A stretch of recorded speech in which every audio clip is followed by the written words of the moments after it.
Então, o nosso tema de hoje, né, é a missão do Consolador. Esse é o tema da nossa aula de hoje.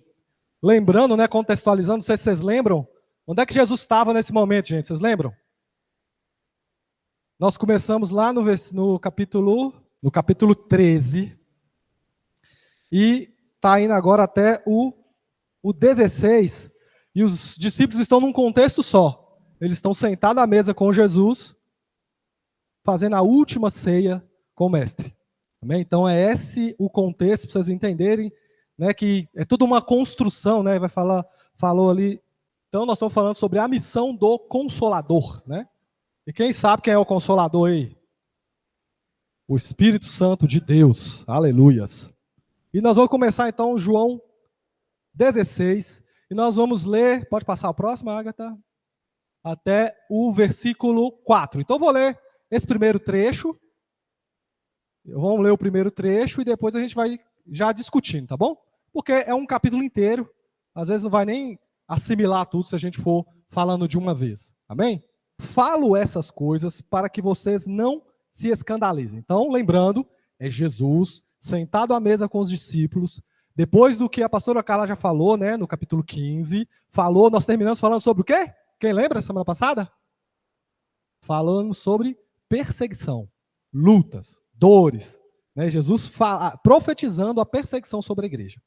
E aí, terminou o capítulo 15 falando isso, e nós já começamos o 16 agora, versículo 1. Jesus continua essa fala. Então ele vai falar, falo essas coisas para você, falo essas coisas para que vocês não se escandalizem. Eles expulsarão vocês das sinagogas.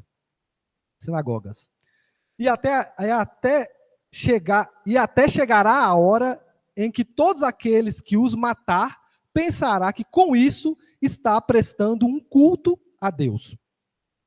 Isso farão porque não conhecem o Pai nem a mim. Mas eu estou falando essas coisas para que quando chegar a hora, vocês se lembrem que eu já tinha dito isso para vocês. E não lhes falei isso antes, desde o princípio, porque eu estava com vocês. Amém? Então vamos parar aqui e já vamos dar uma explicação sobre isso.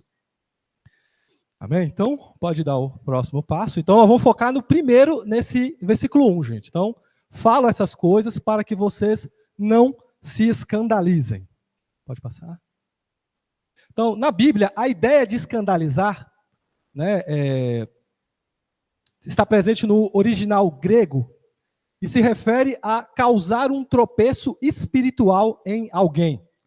Então, não sei se vocês lembram, mas Jesus também usa essa palavra em Mateus 18, que fala, né? Mas se alguém fizer tropeçar um dos meus pequeninos, teria sido melhor que amarrasse uma grande pedra de moinho no pescoço e se afogasse nas profundezas do mar. Estão falando sobre o perigo, né? O mal de pessoas que levam os pequeninos de Jesus a tropeçarem.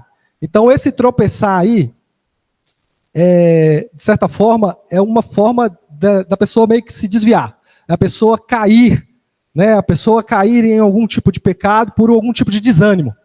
Né? Então, Jesus, primeira coisa, ele vem trazendo isso, esse aviso que aconteceu, né? Porque, na verdade, esse versículo 1 é uma conexão direta com o capítulo 15, o final do capítulo 15, que está falando das perseguições. Então, Jesus está falando, né, que quanto mais perseguições vierem, né, se ele não tivesse avisado aos discípulos, eles poderiam tropeçar. Então, ele estava fazendo isso com o intuito deles não tropeçarem. Então, essa profecia é uma vacina contra um pensamento que levaria ao tropeço. Amém? Né? Então, o que é isso aí, gente? O tropeçar, nós vemos aí, né? Porque existe uma forma de pensar que quando as coisas estão difíceis, o que a gente começa a pensar? Deus não está comigo. Eu devo estar fazendo alguma coisa errada, Deus não está comigo. Não acontece isso? Quantas vezes você está com a boa intenção, eu estou querendo servir a Deus, aí pessoas começam a se levantar. Eu estou sendo sincero no meu relacionamento com Deus, no meu trabalho com o Senhor, aí pessoas começam a me perseguir. Pessoas próximas, pessoas às vezes que é o alvo da sua ajuda, as pessoas às vezes se levantam contra você de alguma forma, deixando o trabalho da casa de Deus muito mais difícil, deixando o trabalho de servir a Jesus às vezes muito mais difícil. E aí o que a gente muitas vezes pode acontecer? Pode acontecer da gente começar a pensar, cara, eu devo estar fazendo alguma coisa errada. Deus não está se agradando de mim. Deus não está comigo. Deus me abandonou. Quantas vezes a gente não pode pensar isso? Então Jesus fala assim, gente, eu estou profetizando que vocês serão perseguidos, que vai acontecer isso e isso e isso com vocês, mesmo vocês estando certo, porque ele falou, vocês vão me servir, e por causa de me servir, por causa de serem fiéis à minha palavra, vocês sofrerão perseguição. Então, essa profecia, ela vai servir o quê? Como uma vacina para aqueles discípulos não tropeçarem, que é o que Jesus falou, não caírem na tentação, não se desviarem. Por quê? Porque é fácil a gente pensar assim, né? Se as coisas não estão dando certo, é porque Deus não está comigo. Então, tanto ele já vinha falando sobre perseguições e vai continuar enfatizando, porque essa palavra profética, né, tem um sentido, né, de ecoar na mente dos discípulos. Quando a coisa começar a apertar, eles vão lá, mas Jesus me avisou. Ou seja, não quer dizer que quando nós estamos fazendo algo para Jesus, que as coisas serão fáceis. E quando elas não forem fáceis, não quer dizer que eu estou errado. Quando as coisas começarem a aparentemente darem errado, não quer dizer que eu tenha que abandonar aquilo que eu estou fazendo. Então, isso tem que servir como uma vacina. Então, quando fazemos o certo e somos prejudicados por isso, nossa mente imediatamente nos leva a um raciocínio de que Deus não aprova minhas ações. Mas Jesus nos mostra que servir a Ele vai produzir perseguições. Então, pode ir passando, gata. Então, foi o que eu falei. Então, nem sempre o resultado confortável, a bênção material, o sucesso numérico é estar no centro da vontade de Deus. Porque a gente pode olhar, né? Grandes igrejas, ricas, abastadas, paredes, como é que fala? Ornamentos de ouro, que tem, gente, tem igrejas que são extremamente luxuosas. Mas será que realmente essas pessoas estão no centro da vontade de Deus só por causa que elas estão demonstrando isso? Entendeu? Então, nós vamos ter que lutar contra esse raciocínio. Porque se for pensar bem, a gente sempre gosta de dar esse exemplo. O apóstolo Paulo, vocês acham que foi um cristão bem sucedido na vida? Quem acha que o apóstolo Paulo foi um cristão bem sucedido na vida? Amém? Mas como foi o final da vida dele? Sozinho. Talvez tinha um com ele, no máximo. Ele foi preso, estava doente, pedindo pelo amor de Deus para alguém levar uma capa para ele, que o inverno estava chegando. Então ele estava numa situação muito difícil. Mas estava no centro da vontade de Deus. Entendeu? Então, nós temos que tirar essa visão que hoje nós estamos com grande possibilidade de entrar nela. Por quê? Porque está ganhando muita força, né? Outrora a teologia da prosperidade estava ganhando muita força.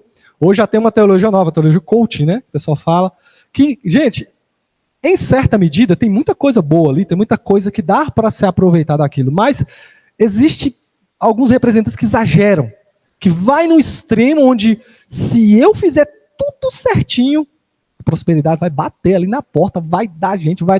Tipo assim, como se a vida com Deus fosse uma matemática exata e se as coisas não estão dando certo é porque tá faltando em mim alguma coisa. Então é uma idolatria da performance. Então eu tenho que performar, para que eu alcance aquela bênção de Deus. Deus está me ajudando a fazer isso. E nem sempre isso acontece. A gente vê na história da igreja como um todo, muita luta, muito sofrimento, muita perseguição, e até hoje. Ou será que nós somos melhores que a igreja perseguida? Que às vezes não tem nenhum tempo para congregar porque o pessoal tocou fogo no lugar. Jogou bomba. Pastores assassinados. Há pouco tempo atrás a gente viu um escândalo no mundo, todo,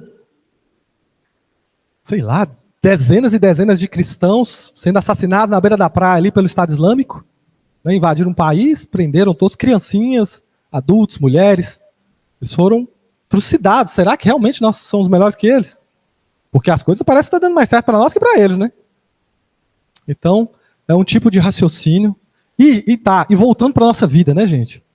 Jesus já falou em muitas situações que nós vamos sofrer perseguições. Se eu não estou enganado, no livro de Tiago vai falar, né, que todo aquele que quer viver de forma piedosa para o Senhor, vai acontecer o quê? Quem é bom nisso aí? Quem lembra? Todos aqueles que querem viver piedosamente para o Senhor sofrerão perseguição. Olha o tipo de promessa. É o coach da derrota, gente. Você vai fazer tudo certo. Andréia, você vai fazer tudo certo. Você vai ser fiel a Deus e você vai sofrer perseguição. Olha que promessa, gente. É por isso que nós precisamos entender quem é o Consolador. Porque só entra nesse estado dessa... Como é que eu falo, gente? A gente abraçar essa causa e as pessoas olharem para a gente. Por isso que muitas vezes olha, parece que é loucura, né? O evangelho de Deus é loucura para aqueles que perecem. Por quê? Porque as pessoas dão a vida por isso. Há mais de 2000 anos as pessoas estão dando a vida por isso. Mas tem uma explicação muito forte sobre isso e nós vamos conhecendo aqui, né, que é o Consolador. Então nós, no versículo 1, a gente consegue extrair essa situação. Então, a voz profética de Deus já avisando, a voz profética de Jesus já avisando que as provações viriam, já avisando que as perseguições viriam, já avisando que quem serve a Deus fielmente vai sofrer algum tipo de perseguição. Isso tem que nos motivar a continuar. Amém? Isso não pode ser desculpa para você parar. Porque a gente pode cair na bobagem de viver um evangelho romantizado, né, que as pessoas estão vendendo para nós. Uma coisa fantasiosa, que não é o evangelho de verdade. Porque a única coisa que nos liberta é a palavra de Deus, né? A palavra verdadeira de Deus. Não é a palavra que eu interpretei da minha cabeça e decidi que seria assim por conveniência própria. É uma palavra de verdade. Amém? Pode passar, gata. Versículo 2, gente. Eles expulsarão vocês das sinagogas e até chegará a hora em que todo aquele que os matar pensará que com isso está prestando um culto a Deus. Então Jesus vai intensificar agora a profecia. Então, sim, Jesus está fazendo novas revelações para os seus discípulos. Ele os disse, né, que vão os expulsar das sinagogas. E, gente, para nós fica meio estranho, né? Pô, expulsar da sinagoga, o que tem a ver isso? Eu não sei se vocês lembram, quando a gente estudou o cego de nascença. O cego de nascença ele também foi expulso da sinagoga. E aí, naquela época a gente explicou um pouquinho, gente. Quando a pessoa do contexto judaico era expulso da sinagoga, ele virava meio que um pária da sociedade. Ou seja, ele perdia muitos benefícios, ele era mal visto pelas pessoas, sabe? Ele era discriminado. Todo aquele que era expulso da sinagoga, ele sofria um certo tipo de discriminação, né? Como se fosse uma desonra para a família. Então, quando a gente lê isso aqui, parece que é pouca coisa. Mas Jesus vem falando, gente, é só o começo. Ser expulso da sinagoga, né? Ser mal visto, é só o começo. E aí ele começa a falar sobre a questão de matar, né? Então,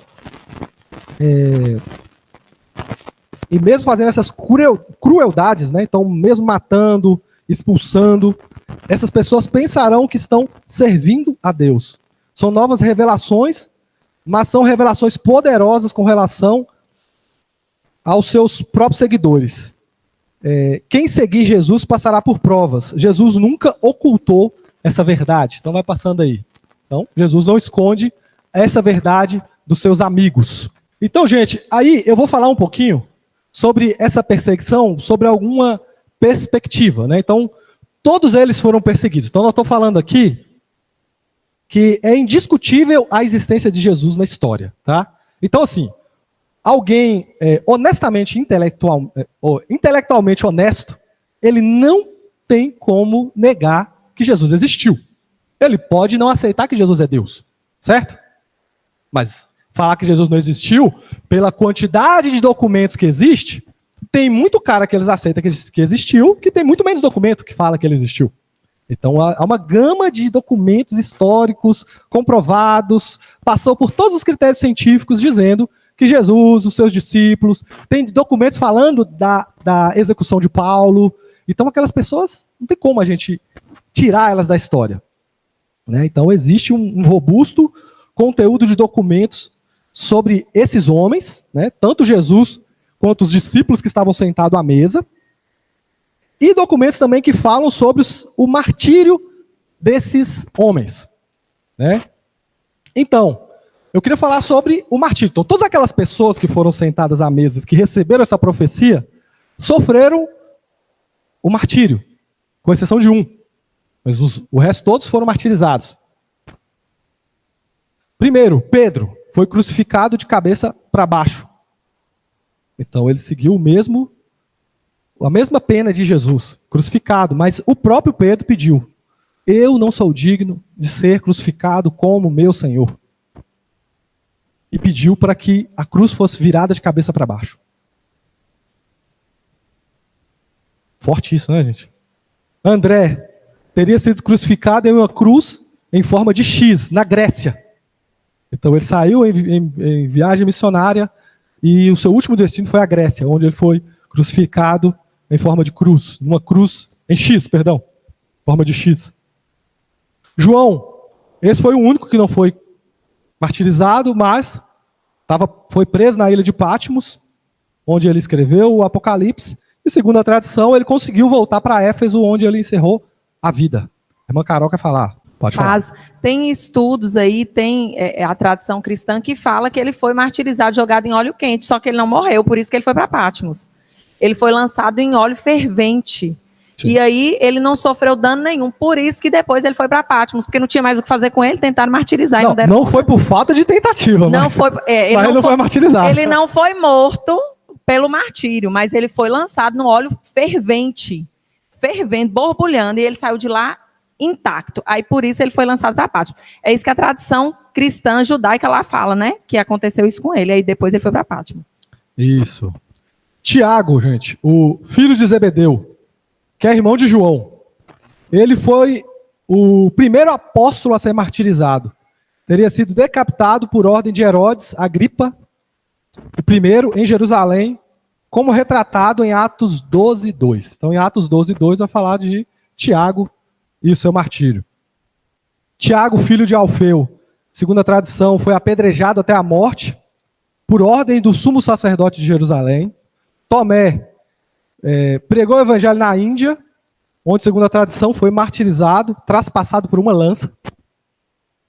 Bartolomeu foi martirizado na Armênia, onde teriam sido esfolado vivo e, em seguida, decapitado. Mateus. Existem divergências, né, das traduções sobre a morte de Mateus, mas é bem provável que ele morreu na Etiópia, fazendo a sua missão. Todos saíram pregando o evangelho. Filipe foi crucificado em Hierápolis, na Ásia Menor, hoje a atual Turquia. Simão, o Zelote, segundo algumas tradições, foi martirizado na Pérsia após recusar-se a adorar os deuses pagãos. Então eles tentaram obrigar ele, mas ele não fez. Judas Tadeu foi na Mesopotâmia, foi martirizado, provavelmente com uma clava. Você não sabe o que é uma clava, gente? Quem assistiu Caverna do Dragão? Tinha o Bob, né, que tinha uma clava, era um pedaço de pau. E tem uns que tem coisa de madeira também, sei lá, ou de metal, né? Uma clava. Matias, que foi o substituto de Judas, né? Foi apedrejado e em seguida decapitado. Não fala o lugar. E Paulo tem bem documentado, né, que ele foi decapitado em Roma por causa de Nero. Então Nero jogou a culpa nos cristãos sobre o incêndio que aconteceu em Roma, que ele mesmo provocou, e aí jogou a culpa nos cristãos, pegou o apóstolo Paulo e mandou crucificá-lo para punir alguém, né, que não fosse ele. Gente, e por que eu quis colocar tudo isso, gente? O que esses homens martirizados deixaram de legado para a igreja? O que esse martírio trouxe para a igreja? Você lembra no começo que eu falei que é indiscutível que esses homens existiram? É indiscutível. Nós temos documentos, provas científicas, tudo que até o ateu mais ateu tem que aceitar, se ele for honesto.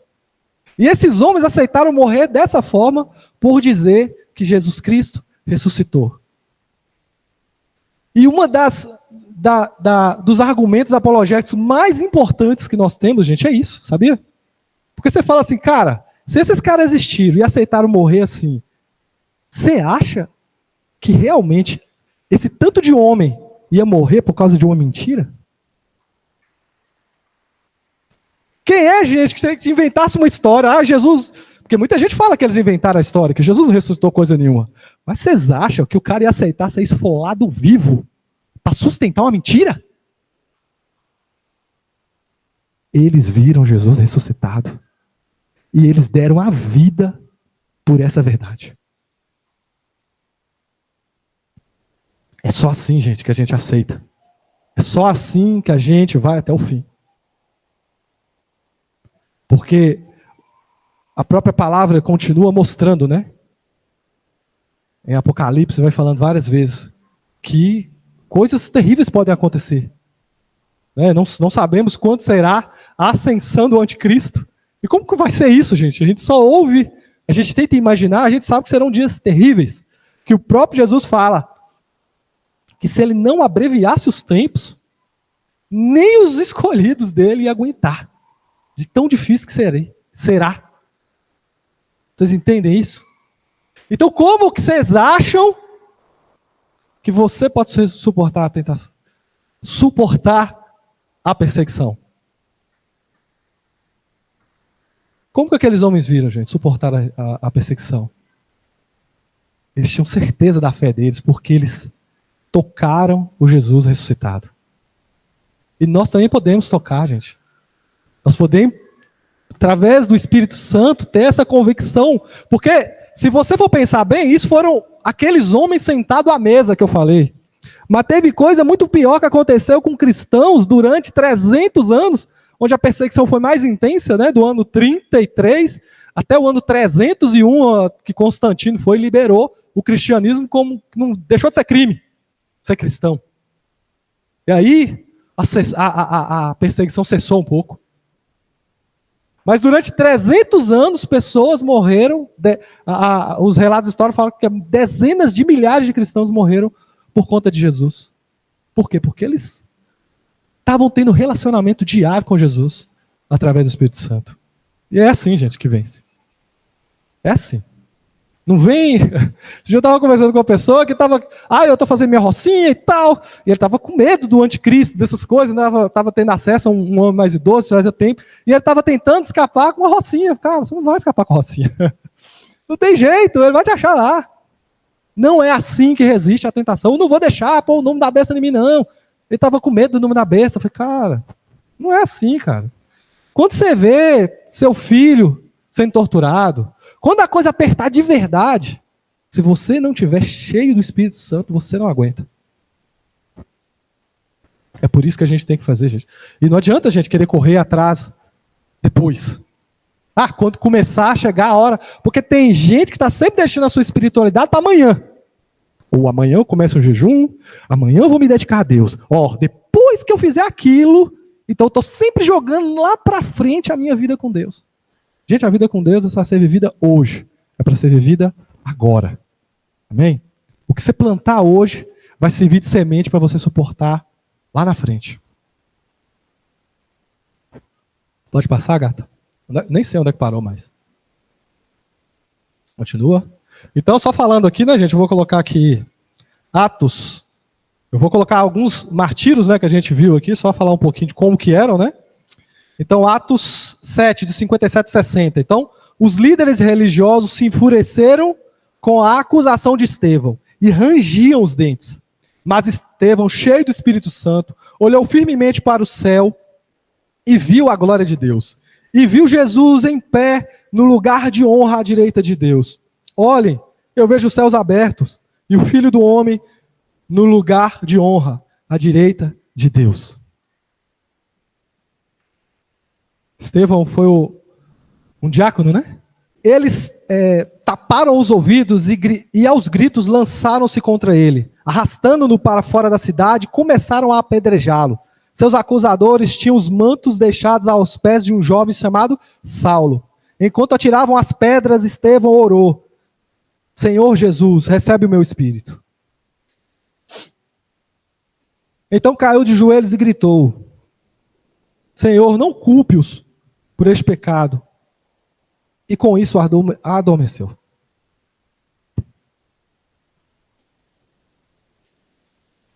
Incrível, né, gente? Esse é o nível de vida, gente, que a gente pode ter. É o nível de compromisso. E pensa no cara que era igual a Jesus. Ele imitou o mestre, gente. O que Jesus falou para aquelas pessoas que estavam crucificando ele? Pai, perdoa. Eles não sabem o que fazem. Isso é muito incrível, né? Como é o Filho de Deus. O que se parece com Cristo.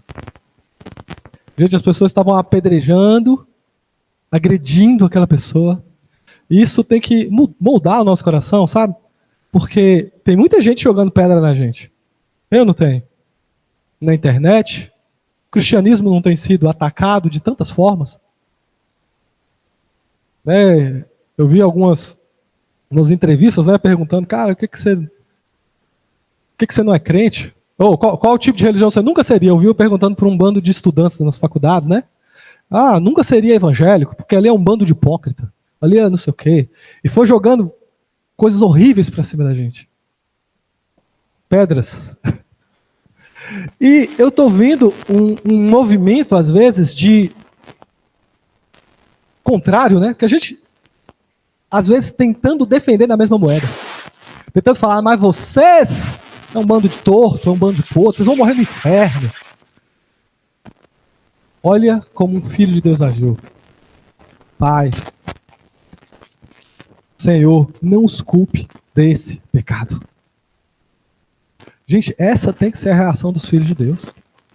Nós estamos vendo muita gente se degladiando. Entendeu? Nós ficamos muito inflamados, às vezes, por política, as pessoas corromperam. A verdadeira reação do Filho de Deus é amar essas pessoas. Gente, que dia que você vai amar um inimigo se você não está... Um cara que está jogando pedra em você. Perdoar uma pessoa que está sentando pedra de verdade.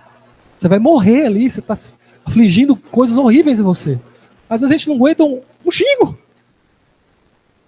E daí que te xingaram? Fizeram coisa muito pior que o seu Senhor. Mas eu quero que vocês guardem para casa, gente. Como eu vou responder aos meus perseguidores? Como Jesus e o diácono Estevão? Ou vou responder com a mesma moeda de ódio, ironia, agressividade? Né? Afinal, o diabo parece estar jogando dos dois lados. Sopra na cabeça dos crentes, sopra na cabeça dos outros. E está todo mundo cuspindo fogo um para com os outros. Enquanto alguém não fizer diferente, nada vai mudar, gente. E é isso que o Senhor tem falado para a nossa igreja agora, nessa manhã. Pensa como que você vai fazer diferente. Morte de Tiago, gente. Não sei se vocês sabiam, né? Tiago, irmão de João. Engraçado, né? Jesus investiu 3 anos em Tiago. Investiu 3 anos em Tiago. Colocou ele no grupinho seleto, era Pedro, Tiago e João. Era mais próximo dele, levava para tudo, mundo da transfiguração, tal, tudo que era mais, assim, às vezes as revelações mais importantes, estava Tiago lá. Começa a igreja, mata Tiago. E Jesus sabia. Você vê, às vezes eu fico pensando, meu Deus, por que talvez você podia ter aproximado de outro, que não ia morrer mais, ia durar mais. Mas o Senhor não pensa como nós. O Senhor escolheu aquele homem e o pouco que ele viveu, né, ele viveu intensamente para Cristo e entregou, foi o primeiro a entregar a sua vida. Então fala Atos 12, de 1 a 2. Por essa época, o rei Herodes Agripa começou a perseguir violentamente algumas pessoas da igreja e mandou matar à espada Tiago, irmão de João. Então ele foi o primeiro apóstolo a ser assassinado. Estevão foi o primeiro mártir da igreja E ele foi o primeiro dos discípulos, né, dos apóstolos. E o Império Romano, né, gente? Então aqui, falando, vou resumir bastante aqui, fala que a perseguição do Império Romano aqui, ó, não há número exato de cristãos mortos pelo Império Romano, é difícil determinar devido à falta de registros precisos e à natureza variada das perseguições ao longo dos séculos. Estima-se com base em fontes históricas e tradição que dezenas de milhares de cristãos foram martirizados nos primeiros 300 anos do cristianismo até a legalização da religião no Edito de Milão em 313 depois de Cristo. Então você vê que foram 300 anos de perseguição intensa ali na Europa, né? Todo mundo, na verdade. Então, na verdade, abrandou ali, mas com certeza na Índia, no Oriente ainda, muita coisa dificultou pelas vidas dos cristãos ainda. E os métodos de execução, né? Eu deixei aqui, essa imagem não está muito legal. Vou falar só de alguns que eles faziam com os outros cristãos, né? Os nossos irmãos da história. Crucificação era mato. Decapitação eram queimados vivos. Não sei se vocês viram o filme, né, de Paulo, apóstolo Paulo. Ele mostra isso, né? Nero, ele transformou os cristãos em tochas vivas, né, tochas acesas em Roma, para iluminar Roma, as ruas. Foram expostos a feras, né? Então, ou seja, colocava para ser diversão. Então colocava um bando de cristão lá e soltava leões famintos, feras de todos os tipos para despedaçar aqueles irmãos. E o incrível é que tem relatos, né? Eu acho que se eu não estou enganado, eu vi alguns relatos daquele historiador que o pessoal usa bastante, Joséfo, né? Flávio Joséfo, falando de cristãos à beira de serem despedaçados pelas feras, abraçados e cantando louvores. A última coisa que eles fizeram, cantar louvores a Deus. E muitas vezes a gente entra aqui e não louva a Deus. Muitas vezes a gente deixa para chegar depois do louvor.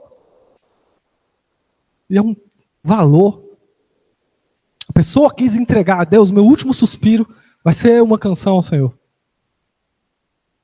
Porque Deus ama a música, tá, gente? Você pode não gostar de música, mas Deus gosta. E Ele te fez com essa vozinha, às vezes de tacora rachada, mas Ele quer ouvir. Ele quer ouvir a sua voz, adorando a Ele. Amém?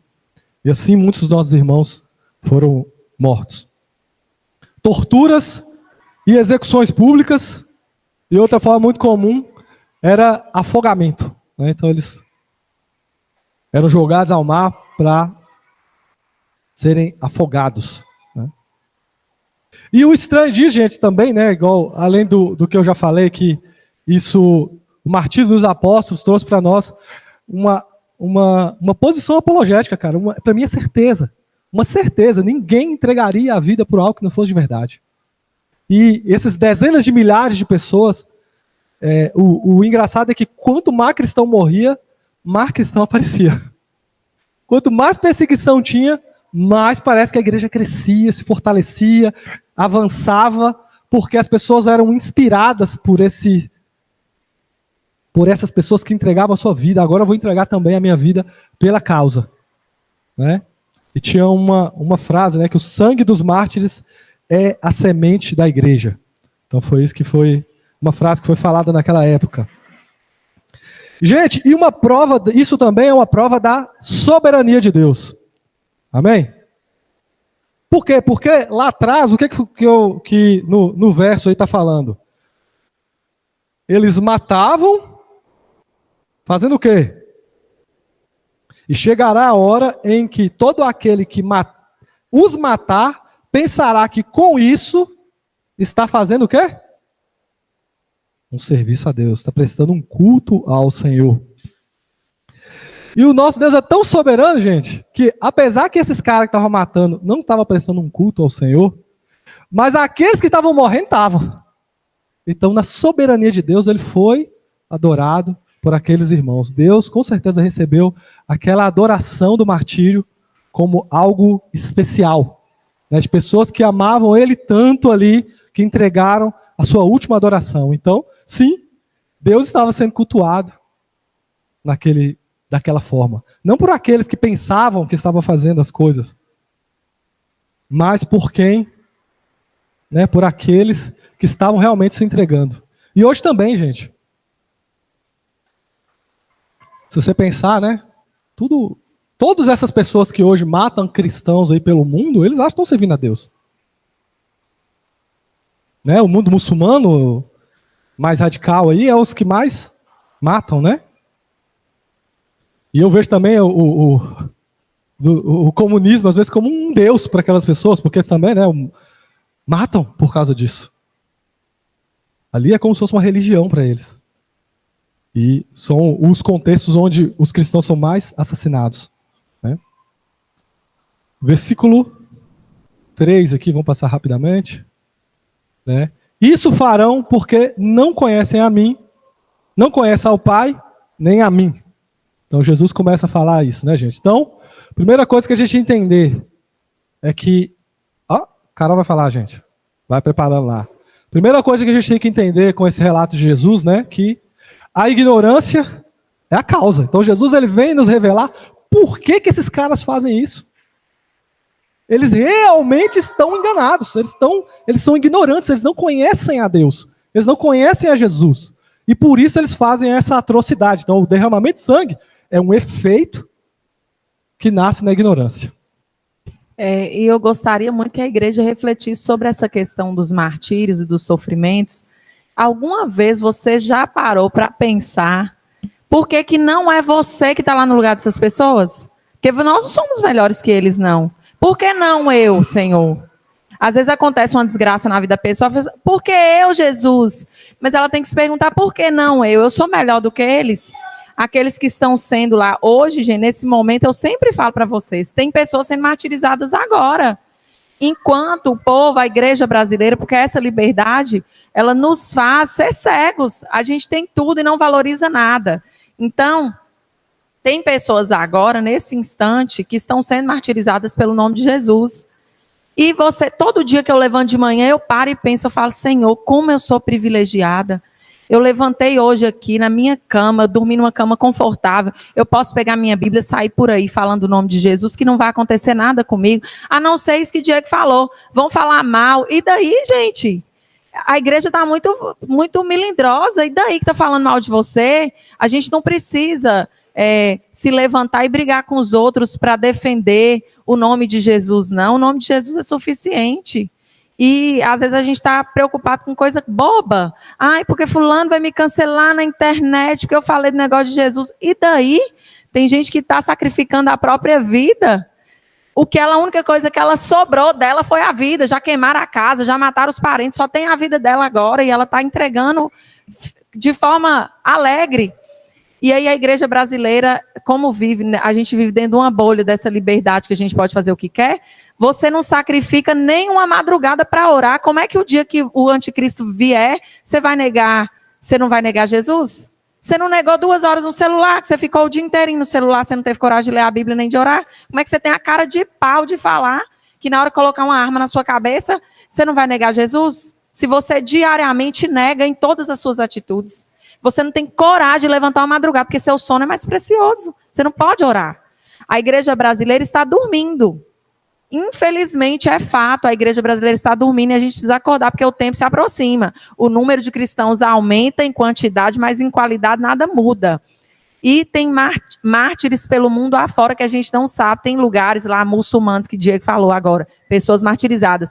Lá na Coreia do Norte, não pode nem entrar. Eu não sei como é que existe igreja na Coreia do Norte, porque existe cristãos ali, super escondidos, porque eles têm que adorar aquele imperador dia e noite. Tem que usar um broche, tem que adorar, tem que ter uma foto na sua casa pegar fogo e você não salvar a foto dele, eles vão te prender, porque ele é o primeiro a ser salvo. Então, nós precisamos acordar e pensar, o que a igreja brasileira está reclamando de quê, meu Deus? Tem nada para reclamar, não. Você é livre, você faz o que você quer, você lê a Bíblia a hora que você bem entende. A igreja brasileira tem que tomar vergonha. Nós aqui hoje temos que tomar vergonha. Você não tem coragem de negar a si mesmo, você vai colocar um revólver na sua cabeça. Para, gente, para. Você está fazendo o básico. Você quer me falar que você não vai negar Jesus na hora que te torturar? Que não vai o quê? Para com essa bobagem e começa a mudar seu comportamento, porque no mundo tem martírio o tempo todo. Começa a buscar aquelas páginas que eu falei para vocês, Portas Abertas, Missão Cristã Mundial. Tem alguns pastores que só envolvem com a igreja perseguida. Você fica boquiaberta e fala, meu Deus, por que não eu? Eles são melhor, eu sou melhor do que aquele povo? De forma nenhuma. Então, vamos parar com isso. Amém, gente? Então começa com... Jesus vai falando, né? As perseguições, o pastor Jorge vai falar daqui a pouquinho, as perseguições começaram pelos líderes do judaísmo, né? Hoje parece que o mais forte no Islã, e todos acreditam a falta de conhecimento de Deus faz o religioso cometer atrocidades. Por isso que Mateus 7:22 vai falar, né? No juízo final, Jesus falando, gente, no dia do juízo final, muitos me dirão, Senhor, Senhor, não profetizamos em teu nome, não expulsamos demônios em teu nome, não realizamos muitos milagres em teu nome. Eu, porém, responderei, nunca os conheci. Afastem-se de mim, vocês que desobedecem à lei. Então é a mesma coisa, gente. Jesus vem falando, nunca os conheci. Então, conhecer a Jesus de verdade, né? Porque tem muita gente que é fã de Jesus, mas não conhece Jesus. Tem gente aqui que às vezes, igual eu vi uma explicação, né? Um exemplo que eu achei muito interessante. A pessoa pode conhecer tudo da vida do Neymar, né? Quanto que ele calça, o que ele gosta de comer, onde é que ele mora, o que ele namorou, sabe tudo da vida dele, é fã de Neymar. Agora, ele pode ir lá e entrar na casa de Neymar? Se ele quiser ligar agora para ele, consegue? Não. Ele só é fã. Ele conhece um monte de coisa, mas Neymar não conhece ele. Adianta alguma coisa para ele?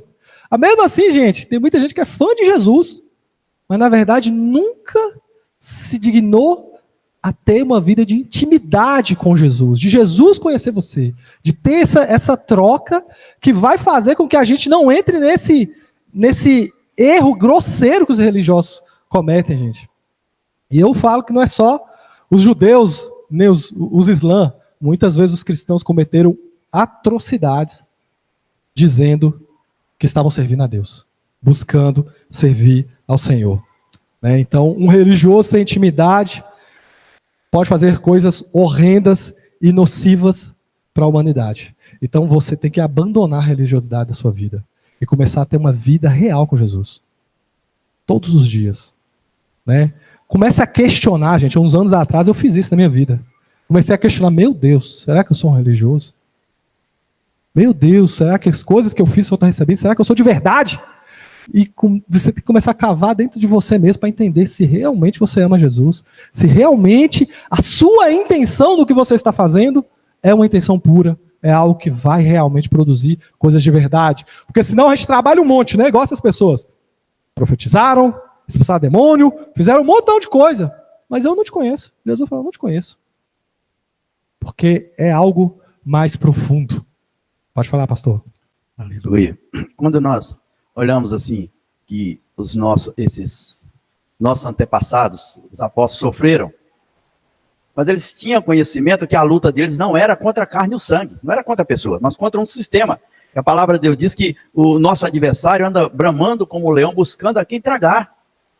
Nós temos que entender que a nossa luta não é contra a carne e o sangue. Tem muitas pessoas que são instrumento do inimigo, que está a serviço do sistema, e que são instrumento do inimigo para nos tirar a paz, o sossego, e muitas vezes para nos confrontar. E o que nós olhamos nos dias atuais, porque muitos não têm conhecimento, começa a reclamar quando está em aprovação, quando está passando por uma dificuldade, e nós podemos entender que Tiago, igual foi citado aqui, que foi o primeiro mártir, ele escreveu na epístola dele e diz assim, olha... Mas esse aí é outro Tiago, pastor. É o outro Tiago, né? É o irmão de Jesus. É o irmão de Jesus, desculpe. Então, o Tiago, ele foi morto, mas o Tiago, o irmão de Jesus, ele disse assim, meus irmãos, tendo por motivo de toda alegria que passados por várias provações, sabendo que a provação da vossa fé é uma vez confirmada, produz perseverança. Ora, a perseverança deve ter ação completa para que sejais perfeito, íntegro, em nada deficiente. Nós temos que saber, querido, que os nossos irmãos que estão passando dificuldade, nós teremos que ser exemplo para eles. Nós temos que procurar viver uma vida de santidade, para que nós possamos saber que a nossa luta não é contra a carne e o sangue. e nós temos que ser luz onde nós estivermos para vencer o sistema e lutar contra as atitudes a qual o inimigo tenta lançar contra nós. Porque ele é o nosso adversário e ele está sempre querendo nos afrontar, querendo nos perseguir. Mas a palavra de Deus diz, maior é o que está em nós do que o que está no mundo. Aleluia. Eu quis colocar mais um tópico, gente, porque eu acho que é muito importante a gente pegar cada ensinamento desse. A gente está olhando de forma global no mundo, né? As coisas. Mas o que isso pode mudar na minha vida hoje? Qual passo eu posso dar hoje na minha vida para que as coisas sejam diferentes? Né? E eu coloquei aqui, gente, um cristão meia boca é uma vacina anti-Deus. De onde que eu tirei, gente? Eu tirei de um livro que chama Desconforme-se, do Richard Guerra, e ele estava falando sobre isso. Então, dentro do raciocínio é o quê, gente? O que é uma vacina? Não é tipo o vírus ali enfraquecido? Então ele coloca a vacina, e esse vírus enfraquecido faz com que aquele corpo gere uma imunidade. E aí, quando ele tem acesso ao vírus real, o que acontece? Ele já está preparado. Então, o que um cristão fraco, meia boca, vai fazer na sociedade? Ele vai dar mau testemunho. E aí as pessoas, então, ou seja, ele teve acesso a uma experiência com Deus enfraquecida. Então ele já vai criando anticorpos. Então quando ele tiver acesso ao Deus de verdade, ele vai ter dificuldades. E aí eu coloquei talvez algumas coisas, gente, que cristãos enfraquecidos, né, que não entendem, que não tinham intimidade com Deus, eram só religiosos, fizeram, gente. Os cristãos fizeram cruzadas. O que eram as cruzadas, gente? Os caras saíram com cavalo, macho, espada, e ia converter os caras na base da espada. Ou você converte a Jesus, ou toma uma espadada na testa. E eles mataram muitos muçulmanos, gente. Talvez por isso tem todo esse ódio contra nós hoje. Gente, a Inquisição. Foram cristãos que inventaram a Inquisição. Mataram pessoas queimadas vivas em praças, e hoje as pessoas são símbolos anticristãos. Gente, a escravidão tinha uma base teológica, você acredita? Tinha pessoas com bases, que criaram bases teológicas para sustentar que você poderia ir na África, pegar um negro e escravizá-lo, torturá-lo, desumanizar aquelas pessoas. Gente, por isso talvez a Europa, que foi o berço de tudo isso, hoje é um país pós-cristão. Por quê? Porque as pessoas foram vacinadas contra Deus. Eles tiveram acesso a pessoas que não tinham intimidade com Deus de verdade, fizeram atrocidades, e aí agora, toda vez que a pessoa tem acesso ao Deus de verdade, o que ele faz? Não quero. Não quero. Você está doido. Por isso que as pessoas têm um ódio, às vezes, contra o cristianismo. E você sabia que talvez numa menor escala, você pode ser essa vacina contra Deus? A irmã Manu vai falar, pode levar para ela lá.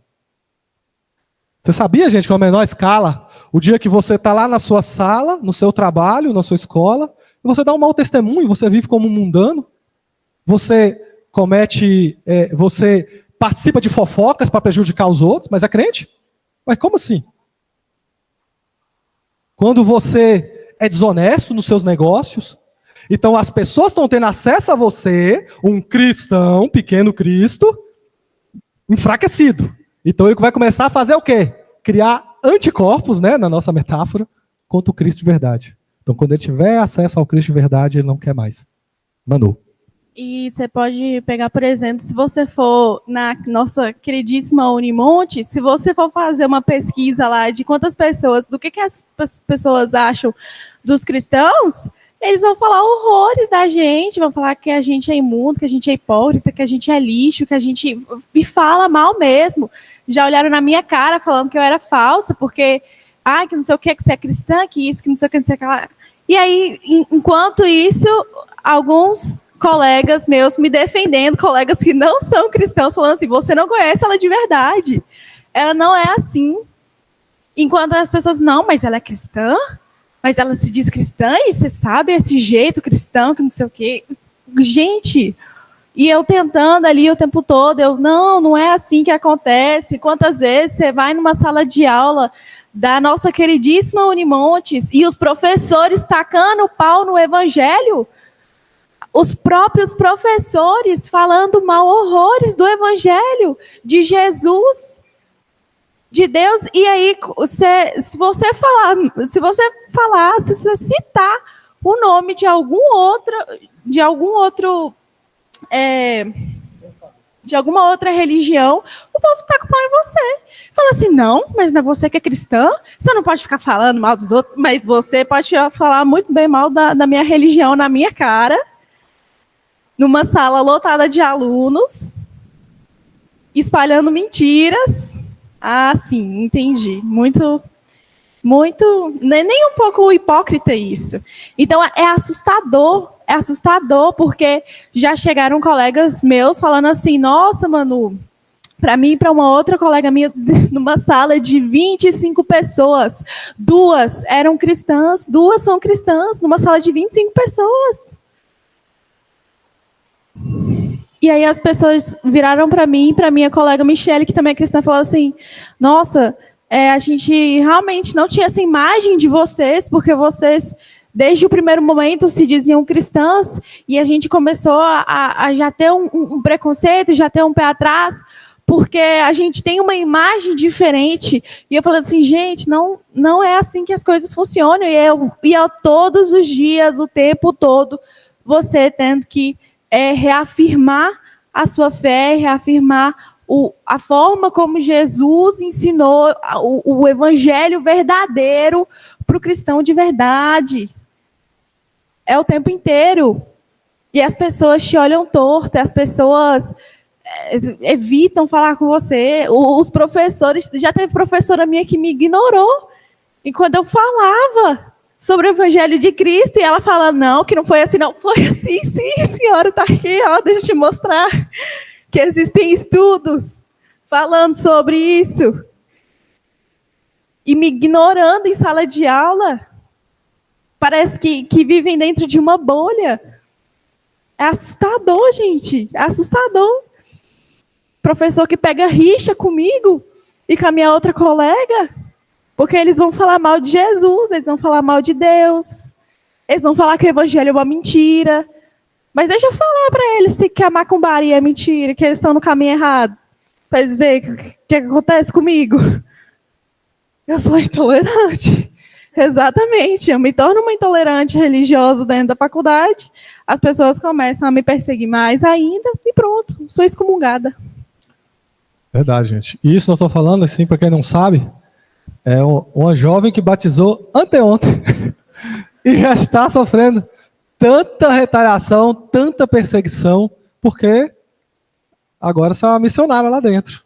Missionária Manu. Amém? Orem pelos nossos missionários na Unimontes, viu, gente? É um campo missionário. Ou seja, vai ter que... As pessoas precisam ser cobertas de oração, precisam ser cobertas de apoio, né? Não se preocupe, Deus está contigo, o Espírito Santo, que é maior do que tudo, está lá. E as sementes estão sendo plantadas, né? Com certeza, você tem 4 anos aí para plantar sementes, e não sei quando vai florescer, mas um dia vai, né? Porque Deus é muito maior que isso, gente, muito maior que todas essas ideologias. No final, eles falham em salvar as pessoas estão carentes de salvação. É só Cristo que pode salvar. E é isso, gente. Mas, igual eu estou falando, isso, às vezes, o que Manu tem sofrido, não é culpa dela, é culpa de outros cristãos fracos, cristãos sem intimidade com Deus, que deixam o trabalho totalmente mais difícil hoje para nós. Então, que não seja você um cristão como esse. Que você seja aquele cristão de verdade, que conheceu Jesus e veio falar, Pai, perdoa eles, porque eles não sabem o que estão fazendo. Pai, perdoa eles por estão falando mal de mim. Pai, perdoa aquela professora porque ela está me prejudicando. Perdoa ela, Pai. Dá um encontro real com o Senhor. Se encontra com essa pessoa, salva a vida dela. É só assim, gente, porque se a gente for tentar pagar na mesma moeda, o objetivo de Jesus não é alcançado. Quer salvar essas vidas também. Então nós precisamos amar. E o que Manu revelou aqui é algo muito importante para a gente colocar nas nossas orações, então. Nós precisamos orar, então, pelos nossos missionários na Unimontes. Nossos missionários nas faculdades. Porque eu já fui estudando na Unimontes. Há alguns anos atrás. É tipo, sei lá, 2005 foi quando? Ai, ai. E não era assim, era muito mais leve, gente, era muito mais brando. Ela está passando hoje, é algo realmente uma evolução. Irmã Andréia vai falar daqui a pouco. Pode ir levando para ela lá, que ela vai falar. É sobre isso também, irmã? Dentro desse contexto? Pode falar então. Que eu já vou mudar de versículo. Só aproveitando um pouquinho que Manu entrou nesse assunto, volto ao que foi falado na aula passada, de que é o sistema que está caminhando para isso aí, né? Cada vez mais nos acuar, nos coagir. É o sistema do anticristo, né? né? Foi um termo que, eu não sei se foi você, alguém usou esse termo, né? O sistema que está caminhando para isso. E, né, um pouco da aula passada, que às vezes a gente discutir, bater boca e tentar se justificar não vai resolver. Às vezes, nos posicionar no sentido de postura, ter postura de cristão e o nosso testemunho, porque hoje é a faculdade, amanhã, quando ela for para o campo de trabalho, qualquer lugar que ela tiver, todos nós, passaremos por isso, né? Então, é ter uma postura de cristão e testemunho vai falar muitas vezes mais do que as nossas palavras. Aleluia. Então vamos lá, versículo 4, será que dá tempo? Dá tempo. Hã? Natália? Fale, Nath. Só falando sobre esse negócio de postura, porque eu também acho muito legal a gente ter que se posicionar como cristãos nos lugares e nas situações. Só que aí a gente lembra também que, igual o Diego acabou de ler, a nossa luta não é contra... Foi meu pai que leu, sei lá. A nossa luta não é contra carne nem contra sangue. Aí a gente fala sempre também que é contra um sistema, né? Só que aí a gente tem que pensar que se posicionar, e a nossa luta é contra o sistema do anticristo. As nossas lutas são contra as forças que estão governando esse mundo no sentido espiritual. Porque às vezes a gente fala, não, eu vou me posicionar, eu vou lutar contra o sistema. Aí a gente acha que tem que ir falar mal do presidente. A gente acha que tem que ir falar mal de Anitta. A gente acha que tem que ir... Entendeu? E não é assim. Essas pessoas estão sendo usadas, os professores estão sendo usados, mas não é como se a gente tivesse que, não, vou bater o pé e vou fazer tudo contra ele. Não é bem assim, porque essas pessoas, elas estão servindo a alguém. E a gente tem que atacar direto na raiz do problema, não nas pessoas que estão sendo terceirizadas para fazer esse trabalho. Amém, gente? Então, 10 horas não vai dar tempo, né? Amém? Vamos ficar de pé, vamos orar então? Senão eu já que entrou no 4, né? A gente deixa o 4 para a próxima aula.